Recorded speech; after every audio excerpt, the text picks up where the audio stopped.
Hi, I'm James Shillinglaw. I'm finally back here in London, and I'm back at, well, not back, it's a brand new hotel, The Londoner. And if you've been watching Insider Travel Report, you may recognize this gentleman, Charles Oak, who's the director of The Londoner. And we had an interview a few years back, I don't remember, before COVID. Actually, it was on the steps of what is now the Moynihan Train Hall, and that's when Charles was in to promote this hotel. And finally, it is open, and I'm here, and it is a wonderful property, and we're going to talk all about it on Insider Travel Report.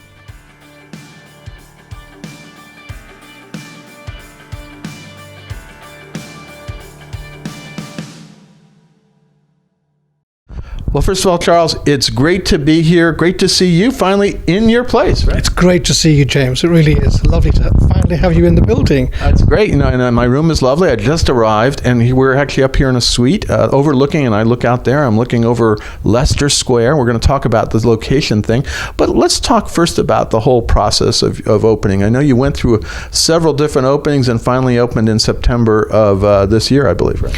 Exactly right. We opened September 6th, and that was our 7th attempt at opening. You wanted to get it right, though, yes, right? Okay, yes, exactly. Yeah, we had a few starts and stops, but we got there eventually, and I'm so pleased we did, because since we've opened, it's been non-stop. We've had a wonderful reaction from our customers, our guests, the press, social media. Yeah, it's been non-stop since we opened the doors. Well, it is a lovely, incredible location, and it is a new build, right? Yeah, it's an entirely new build. It's taken us 10 years to build this building, and it's truly extraordinary. It's one of the most interesting engineering buildings I've ever seen before in my life. It's the world's largest commercial excavation. You go down deep into the ground, right? Very deep, almost 40 meters below ground. There are 7 floors below ground. 52% of this building is actually below ground. None of our bedrooms, I hasten to add. You don't have any basement dungeon bedrooms, no? We have basements, but no dungeons as such. Yes. So, but you do have down there, you have your retreat, which is a spa, right? Exactly. There's the retreat. We have this extraordinary ballroom, one of London's biggest. We have private dining rooms, private meeting rooms, our whole retreat, our swimming pool, extraordinary gym and sports facilities. The list goes on of things to do downstairs, including our beautiful green room for parties. Yeah, I didn't get to see that. I got to see the spa and the pool and the workout rooms, which are really amazing. But let's talk first about the accommodations. We're in a wonderful suite here, but how many rooms do you have? 350 rooms and suites. Okay, and then what are the categories? Obviously, this is one of the top suites here. Yeah, we're currently in one of our signature suites, as we call them, of which we have 37. And then we have deluxe rooms with city views, deluxe rooms with royal views, and the list goes on of different categories. But they're all, the look and feel is very much of a particular narrative and style designed by Jebel Pushtelberg out of New York. And we've kept our palette very calm, very neutral, because the world outside is all a bit crazy. So when you come into the Londoner, it does feel a little bit calm and tranquil. Well, it's definitely silent, as you can, there's nothing around here, so we can't hear any city noise. Not that there would be. There's a lovely square, Leicester Square, and there's a Christmas market today. Yeah, I mean, if outside it's really noisy, so it's wonderful that you're saying that, because we're sitting on top of one of the busiest squares in London, and it's completely quiet. Well, let's see when they come back from the bars tonight. I'm going to make a test. Well, I'll probably be coming back from the bars too, so how would I know? Of course, absolutely. And there are plenty of bars in the area. Including one that you have, right? Yeah, well, we have many, yes. Okay, but the one I'm thinking of on the street is the pub, right? Joshua's Tavern. Right. Yeah, it's based on the life and times of Joshua Reynolds, who lived on Leicester Square. He was our neighbour, and he lived here for 35 years, almost 300 years ago. So we've embraced his life and named one of our outlets after him, and you'll see for yourself how that looks and feels. I hear they have a few gins in there. I think there are 78 gins, all from the UK.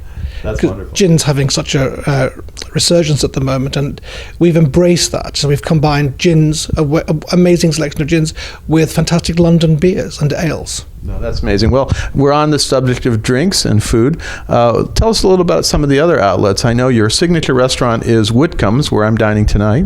Whitcomb's is beautiful. It's on the ground floor. It's our main dining room for the hotel, serving breakfast, lunch and dinner. And it's all about the very best of the French Mediterranean. So it's everything from fantastic meats and cheeses and escargot, wonderful filet mignon, just all the wonderful things you'd expect from the best French restaurant, but served in a way that's very informal, very stylish, very friendly, very accessible. It's very much the feeling of a neighborhood restaurant, because the neighborhood here is really important to us. We're not just a big, fancy, posh hotel. We also here to serve a neighborhood, and that's critical to our if you like, our vision of being part of this, a part of Westminster. No, and you definitely, you feel, I can see Westminster from the roof here. Now, beyond that, you have a wonderful, actually it's a rooftop Japanese restaurant, right? Yes, it's called 8. It's on the 8th floor, but it's also the lucky number in Japanese. And that's really cool. It's really interesting. It's on the top of the building with extraordinary views overlooking Westminster and St. Paul's and the Palace of Westminster, serving really interesting Japanese food with great cocktails and sakes. And it has an outdoor space. Yeah, I saw that. It's like an outdoor garden, right? It's called the Shima Garden, and it's all around a fire pit, just lovely, with a roof that extracts completely, just like Wimbledon Centre Court. It's exactly the same mechanism. And that's a really lovely place to be. It'll be even lovelier come spring and summer. But at the moment, it's all cosy and warm with blankets and fires, and lots of alcohol, of course, to keep you warm. Well, I'll have to go up there tonight and take a look at it. Now, I think that's essential. Yeah. Absolutely. Now, the other thing is, let's go back downstairs, because Whitcomb's is at the lobby level as your reception. It's right across from reception. But then right near reception, you have a kind of oasis there that is a champagne bar. Tell us a little bit about that. What's the name of it? It's called The Stage. The Stage, right. It's the Stage champagne bar because there literally is a stage there. Yeah. And that part of the building is all about bringing the best of the West End of London into the building. For example, last Sunday we had over 15 West End performers coming to sing West End shows, tunes on the stage, along with a wonderful champagne afternoon tea. So the space is all about live entertainment, the best of what the West End and Shaftesbury Avenue has. I suppose if you were in New York, it would be what's the district in New York? The theatre district. Well, Times Square, that area of the theatre. 42nd Street, all those areas. Yeah, it's more like it's Shaftesbury Avenue is sort of our 42nd Street, if you like. It's that, or Broadway, rather. That's the word. The Broadway is the right word. Although to be honest with you, there are not as many theaters on Broadway. They're all off Broadway. And that's happening here as well with Shaftesbury Avenue as well. Yes, very much. So that's it. So we are literally a 5-minute walk away from Shaftesbury Avenue, and we brought all of those wonderful performers into the building for a Sunday afternoon tea.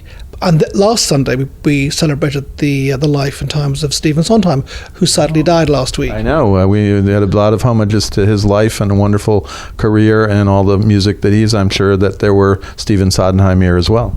Absolutely. And I think the whole of the programme, or 90% of it, was Sondheim inspired. Everything from Company to West Side Story to Follies, the list went on of all his great numbers, and they were performed fantastically. Well, I'm sorry I missed that one. Now, just behind the bandstand, so to speak, you have some stairs going upstairs, and tell us where they go. That's a very special place. That's a place called The Residence, and it's only and exclusively available for hotel guests or hotel residents, and it's lovely. It's really there is a bar up there too, surprisingly. There's two. There's two bars. Yeah. There's the Y bar, which is perfect for just having a general gin and tonic or a lovely cocktail or a martini and a bite to eat. And then we have a room called the drawing room, which is just a room to chill, work, relax, sit in all day and just be looked after by our staff. And then there's a very secret room called the whiskey bar. Is your speakeasy there? Whiskey? Essentially that, yes. Yeah. And that's all about the very best of the world of whiskey. And that's become very popular. Particularly last night when we had some gentlemen in there who chose to open our pre-war bottle of Macallan. Oh my God! That's wow! Won't tell you how much that cost, but our revenue was. Hopefully, it was still good. It was incredible, absolutely incredible. Yeah. I was invited to taste it, but I chose not to because it was wasted on me. I'm not a whiskey man. I'm more of a gin person, really. But I didn't. So you brought the gin from around the corner on the pub, right? Yeah, exactly. But they loved it and they really appreciated it. There's only 5 bottles in the world left. And they opened one last night, which was quite extraordinary. I understand if you buy a whole bottle, you can actually keep it here, right? Of course. Yeah, of course, in a little container. Okay. Yeah, with a key. It's very beautiful, and that space is open 24 hours a day, 7 days a week. We serve complimentary drinks and food to all of our in-house guests, and it's resonating extremely well. It's adding real value to the experience of staying here at the Londoner. It's all part of the room rate. There's so many bars here. I don't know. There seems to be a theme here. You could do a sort of classic London pub crawl just within the building. Yes, building. Yeah. Absolutely. I got to do that while I'm here. Now, let's talk about the location here, because you're right here on Leicester Square. I'm really across from the Odeon, which is a big movie theater, one of the big ones around here, and downstairs there's now a Christmas market. But what are the advantages of this location? Well, we are in the very heart of the West End. Here we are literally on Leicester Square. Leicester Square's been around for 350 years. This year was our birthday, or Leicester Square's birthday, and it's always been the centre of arts and culture ever since it was created. And what's wonderful about being in this location is being able to walk within 5 or 10 minutes to just about every cultural institution we have in London, everything from the Royal Academy to the National Gallery, the National Portrait Gallery, the Opera House, the Colosseum, Burlington Arcade, Regent Street, Piccadilly Circus, Soho, Tottenham Court Road, Covent Garden. The list goes on and on and on of really global destinations, all within one city, all within a 10-minute, 5-minute walk of our front door. It's really a remarkable location. No, and you really are the largest, biggest hotel in this area, to be honest with you. I know You go to the other side of Piccadilly, you got some hotels going down, up that way, but this is really an extraordinary location. Well, this is the largest purpose-built hotel in the West End for the last 35 years. And this is what you get after spending £500 million. You get a lot of building, and we certainly have that. No, that's great. Now, anything else you want to tell our 95,000 travel advisors about this wonderful place? Well, I think it's important to know that we call ourselves a super boutique hotel, and that raises an eyebrow every now and then. Yeah, I was saying you have redefined the word boutique. Yeah, and I think that just means, well, not think. I know that means we've designed the building in such a way that all the spaces feel boutique. There just happens to be a lot of them, hence why it's just super. It just means bigger, right. But all the individual and deeper too, right? And much deeper. All the individual areas feel cozy and intimate and small, except for the large ballroom, of course. But all the other public areas all have an intimacy about them that you would otherwise not expect to see in such a large building.